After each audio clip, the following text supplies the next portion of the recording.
जय हिंद दोस्तों। On exam GK में आप सभी का स्वागत है। दोस्तों आज इस वीडियो में यूपी ट्रिपलएससी पेट एग्जाम का एक और इम्पॉर्टेंट प्रैक्टिस सेट करने वाले हैं, तो आप सभी लोग वीडियो में अंत तक जुड़े रहें। चलिए आज की वीडियो को शुरू करते हैं। पहला क्वेश्चन है 1775-82 के प्रथम आंग्ल मराठा युद्ध का निम्नलिखित में से कौन सा एक परिणाम था। तो जो 1775 से 82 का प्रथम आंग्ल मराठा युद्ध हुआ था उसके परिणाम क्या रहे थे।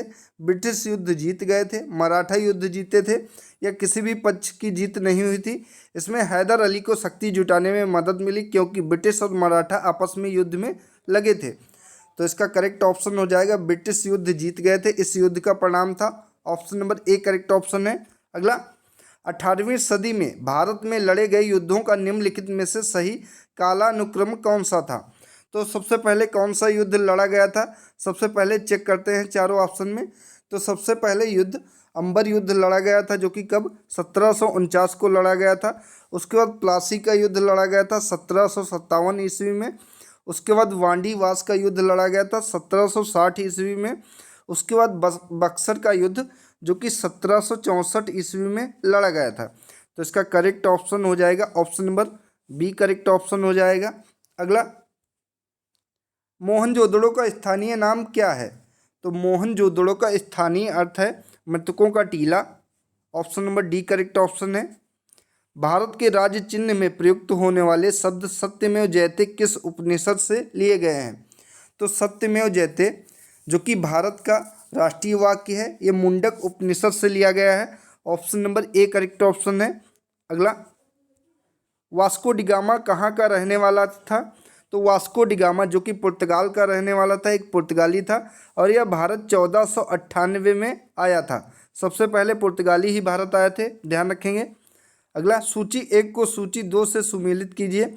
एक तरफ संस्थाएं दी गई हैं, एक तरफ उनके संस्थापक हैं। पहली संस्था है अखिल भारतीय अस्पृश्यता निवारक संघ 1932, इसकी स्थापना महात्मा गांधी ने की थी। दलित वर्ग मिशन समाज 1906, इसकी स्थापना B.R. शिंदे ने की थी। बहुजन समाज 1910, इसकी स्थापना मुकुंद राव पाटिल ने की थी। और दलित वर्ग कल्याण संस्थान 1924, इसकी स्थापना डॉक्टर भीमराव अंबेडकर ने की थी। तो करेक्ट ऑप्शन हो जाएगा ऑप्शन नंबर ए का पहला, बी का दूसरा, सी का तीसरा और डी का चौथा। अगला निम्नलिखित में से किस अधिनियम के तहत बिना मुकदमा और दोष सिद्धि के बिना विधि न्यायालय ने किसी भी व्यक्ति को कैद करने का प्राधिकार सरकार को दिया था। तो बताएंगे इनमें से कौन सा मुकदमा अधिनियम था। तो ये वर्ष 1919 का रोलेट एक्ट अधिनियम था, जिसे काला कानून नाम से जाना जाता था। Option number A correct option है। भारत में समाचार पत्र किसने शुरू किया था। दादा भाई नौरोजी, सैयद अहमद खां, रविन्द्रनाथ टैगोर या फिर जेम्स हिक्की। तो भारत में समाचार पत्रों का जो कि जेम्स हिक्की के द्वारा शुरू किए गए थे। सी इसका करेक्ट ऑप्शन हो जाएगा। अगला यहाँ पे मिलान करना है, पुस्तकें हैं और एक तरफ उनके लेखक हैं। तो history of the freedom movement in India ये किसकी पुस्तक है। तो ये ताराचंद की पुस्तक है। दूसरे history of the freedom movement in Bihar ये किसकी पुस्तक है। तो ये के दत्ता की पुस्तक है। बी का हो चौथे का बी हो जाएगा। तीसरी है प्रोसेप्ट्स ऑफ जीसस ये किसकी पुस्तक है। तो ये राजा राम मोहन राय की पुस्तक है। आवर इंडियन मुसलमान्स ये किसकी पुस्तक है। तो ये पुस्तक W हंटर की है। तो इसका करेक्ट ऑप्शन हो जाएगा ऑप्शन नंबर ए का पहला, बी का चौथा, सी का तीसरा और डी का दूसरा। भारत छोड़ो का नारा किसने दिया था। तो भारत छोड़ो का नारा यूसुफ मेहर अली ने दिया था। महात्मा गांधी ने कौन सा नारा दिया था आप लोग बताएंगे। तो महात्मा गांधी के द्वारा करो या मरो का नारा दिया गया था, ध्यान रखेंगे। Option number C correct option है। संसार की छत किसे कहा जाता है। तो संसार की छत जो कि पामीर के पठार को कहा जाता है। Option number C correct option है। अगला भारत का सुदूर पश्चिम बिंदु कौन सा है। तो इनमें से आप लोग बताएंगे भारत का सुदूर पश्चिमी बिंदु कहाँ है, किस पॉइंट पे है। तो 68 डिग्री 7 मिनट पूर्व गुजरात में है। Option number D correct option है। आरावली श्रेणियाँ किस राज्य में स्थित हैं। तो आरावली श्रेणियाँ जो कि राजस्थान राज्य में स्थित हैं। Option number A correct option है। अगला मिलान करना है। यहाँ पे एक तरफ शक्ति परियोजना दी गई है, एक तरफ उनके राज्य दिए गए हैं।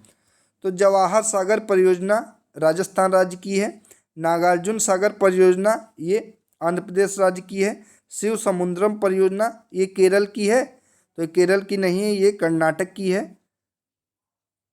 अगली है गांधी सागर परियोजना, ये मध्य प्रदेश में है। अब आप लोग बताएंगे इनके नदियों के नाम, कौन सी परियोजना किस नदी पर है। तो जवाहर सागर परियोजना किस नदी पर है, चंबल नदी पर है।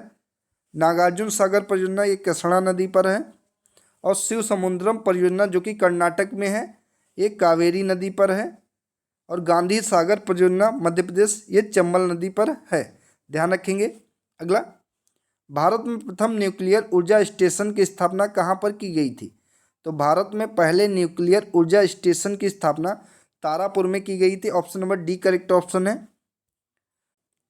अगला है निम्नलिखित योजनाओं और कार्यक्रमों का मेल कीजिए। एक तरफ पंचवर्षीय योजनाएं दी गई हैं, एक तरफ उनके कार्यक्रम दिए गए हैं। तो प्रथम योजना के अंतर्गत क्या था, प्रथम योजना के अंतर्गत था सामुदायिक विकास। द्वितीय योजना के अंतर्गत क्या था, तो द्वितीय योजना के अंतर्गत तीव्र औद्योगिकरण था। तृतीय योजना के अंतर्गत क्या था, तो आधारभूत उद्योगों का प्रसार था। चतुर्थ योजना के अंतर्गत स्वावलंबन की प्राप्ति एवं स्थिरता के साथ विकास था। और पंचम योजना के अंतर्गत न्यूनतम आवश्यकता कार्यक्रम था।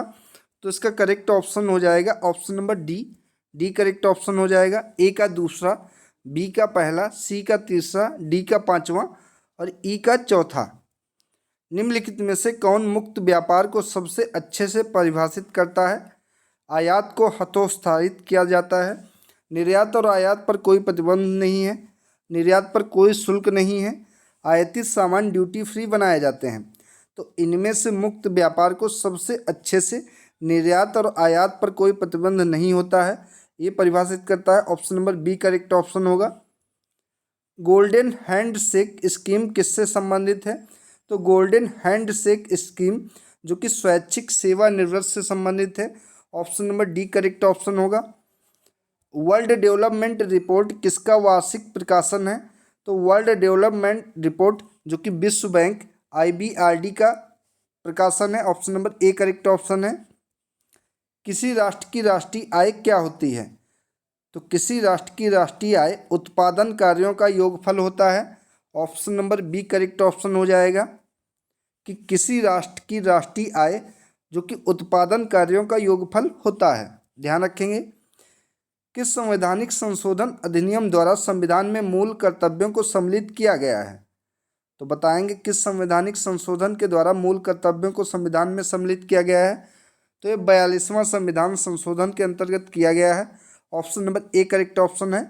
और आप लोग बताएंगे मूल कर्तव्य किस भाग के अंतर्गत हैं।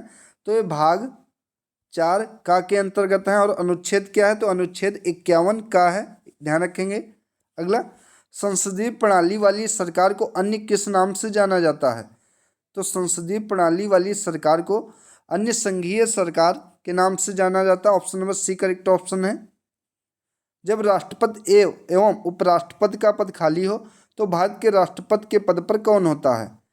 तो जब राष्ट्रपति एवं उपराष्ट्रपति का पद खाली हो तो भारत के राष्ट्रपति के पद पर भारत के मुख्य न्यायाधीश रह सकते हैं। Option number B correct option है। राज्यसभा कब भंग की जाती है। तो राज्यसभा कभी भंग नहीं की जा सकती है, लोकसभा भंग की जा सकती है, क्योंकि राज्यसभा स्थायी सदन है, ध्यान रखेंगे, इसे भंग नहीं किया जा सकता है। Option number D correct option है। जिला स्तर पर मुख्य चुनाव अधिकारी के रूप में जिलाधीश कहलाता है। तो जिला स्तर पर मुख्य चुनाव अधिकारी के रूप में जिलाधीश रिटर्निंग ऑफिसर कहलाता है। Option number D correct option हो जाएगा। मानव शरीर का भार होता है ध्रुवों पर अधिकतम, पृथ्वी की सतह पर सब जगह समान, विषुवत रेखा पर अधिकतम, या फिर मैदानी भागों की अपेक्षा पर्वतों पर अधिक। तो मानव शरीर का भार जो कि ध्रुवों पर सबसे ज़्यादा होता है, अधिकतम होता है। Option number A correct option है। अगला, एक समतल दर्पण की वक्रता त्रिज्या होती है। तो एक समतल दर्पण की वक्रता त्रिज्या जो कि अनंत होती है। Option number C correct option है। सामान्यतः गुब्बारे में कौन सी गैस भरी जाती है। तो सामान्यतः गुब्बारों में हीलियम गैस भरी जाती है। डी इसका सही जवाब हो जाएगा, ऑप्शन नंबर डी। अगला है निम्नलिखित में से कौन सा एक RDX का अन्य नाम है? तो RDX का दूसरा नाम है साइक्लोनाइट। ऑप्शन नंबर डी इसका सही जवाब हो जाएगा। निम्न रक्त वर्ग सर्वदाता या यूनिवर्सल डोनर कौन सा होता है? तो ब्लड ग्रुप ओ निगेटिव जो कि यूनिवर्सल डोनर होता है, और यूनिवर्सल एक्सेप्टर जो कि सर्वग्राही जिसे कहते हैं, तो AB पॉजिटिव जो कि सर्वग्राही ब्लड ग्रुप है, ध्यान रखेंगे। अगला है संघार का सही संधि विच्छेद क्या है? तो संघार का सही संधि विच्छेद हो जाएगा सम प्लस हार। ऑप्शन नंबर डी इसका करेक्ट ऑप्शन हो जाएगा। अगला, मूर्त शब्द का विलोम शब्द क्या है? तो मूर्त शब्द का विलोम शब्द अमूर्त है। Option number A correct option है। निम्नलिखित में से कौन सा शब्द पुत्री का पर्यायवाची नहीं है? दुहिता, दौहित्र, तनया, सुता। तो इनमें से कौन सा शब्द जो कि पुत्री का पर्यायवाची शब्द नहीं है? तो करेक्ट ऑप्शन हो जाएगा ऑप्शन नंबर बी दौहित्र जो कि पुत्री का पर्यायवाची नहीं है। दुहिता, तनया और सुता ये सभी पर्यायवाची हैं पुत्री के। भविष्य में होने वाला के लिए एक शब्द कौन सा है? तो जो भविष्य में होने वाला हो उसके लिए एक शब्द है भावी। Option number A correct option है। अगला, दीन दीन शब्द युग्म का सही अर्थ क्या है? दिवस गरीब, गरीब दिवस, सुबह गरीब, दोपहर गरीब। तो दिन दीन शब्द का सही युग्म है दिवस और गरीब। ऑप्शन नंबर ए इसका सही जवाब है। हाल ही में international association of working women award किसने जीता है? तो अभी हाल ही में international association of working women जो कि सुष्मिता सेन ने जीता है। Option number B correct option है। हाल ही में उड़ीसा का कौन सा जिला पहला बाल विवाह मुक्त जिला घोषित किया गया है? तो पहला बाल विवाह मुक्त जिला जो कि उड़ीसा का घोषित किया गया है गंजम जिला। Option number B correct option है। इंपॉर्टेंट क्वेश्चन है। हाल ही में किसने वैश्विक जोखिम रिपोर्ट 2022 जारी की थी? तो वैश्विक जोखिम रिपोर्ट 2022 जो कि विश्व आर्थिक मंच के द्वारा जारी की गई थी। Option number D correct option है। हाल ही में इंडिया ग्लोबल फोरम का वार्षिक शिखर सम्मेलन कहाँ आयोजित किया गया? तो ये बेंगलुरु में आयोजित किया गया। Option number A correct option है। हाल ही में जारी वर्ल्ड हैप्पीनेस रिपोर्ट 2022 के अनुसार भारत का कौन सा स्थान है, या भारत कौन से स्थान पर है? तो भारत का 136वां स्थान है। Option number A correct option है। ए इसका सही जवाब हो जाएगा। अगला, हाल ही में बखीरा वन्यजीव अभ्यारण्य को रामसर साइट के रूप में शामिल किया गया है। ये किस राज्य में है? तो ये उत्तर प्रदेश राज्य में है। ऑप्शन नंबर डी इसका सही जवाब होगा। हाल ही में किस मंत्रालय के द्वारा भाषा सर्टिफिकेट सेल्फी अभियान शुरू किया गया है? तो ये अभियान शुरू किया गया शिक्षा मंत्रालय के द्वारा। सी इसका सही जवाब हो जाएगा। ऑप्शन नंबर सी। हाल ही में कौन प्लित्जर पुरस्कार 2022 जीतने वाले पहले अफ्रीकी बने हैं? तो ये फ्रांसिस केरे बने हैं। Option number A correct option है। भारत के कुल पड़ोसी देशों की संख्या कितनी है? तो भारत के कुल पड़ोसी देशों की संख्या 9 है। Option number B correct option है, ध्यान रखेंगे। सूडान की राजधानी क्या है? जुबा, खार्तूम, मोगादिशु, आदिस अबाबा। तो सूडान की राजधानी जो कि खार्तूम है। Option number B correct option है। अगला क्वेश्चन, राज्यसभा के पदेन अध्यक्ष कौन होते हैं? तो राज्यसभा के पदेन अध्यक्ष उपराष्ट्रपति होते हैं भारत के। Option number B correct option है। ब्रिक्स का प्रथम अधिवेशन कब और कहाँ पर हुआ था? तो ब्रिक्स का प्रथम अधिवेशन जो कि रूस में हुआ था, और ये कब हुआ था? तो 2009 में हुआ था। ऑप्शन नंबर 20 का सही जवाब होगा। चिल्का झील किस राज्य में स्थित है? तो चिल्का झील जो कि उड़ीसा राज्य में स्थित है। ऑप्शन नंबर 20 का सही जवाब है, बी करेक्ट ऑप्शन है। अगला, पंडित भीमसेन जोशी हैं। तो पंडित भीमसेन जोशी जो कि एक हिंदुस्तानी गायक हैं। Option number C correct option है। विष्णुपुर जो टेराकोटा मंदिरों के लिए प्रसिद्ध है किस प्रदेश में है? तो विष्णुपुर जो कि टेराकोटा मंदिरों के लिए प्रसिद्ध है ये पश्चिम बंगाल में है। Option number B correct option है। देश की पहली महिला सत्र न्यायाधीश अन्ना चंडी किस राज्य से हैं?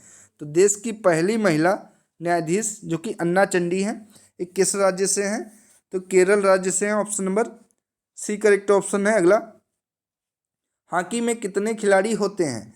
तो हॉकी में 11 खिलाड़ी होते हैं, ध्यान रखेंगे आप लोग। Option number C correct option है। ग्रीन हाउस गैसों की संकल्पना की थी।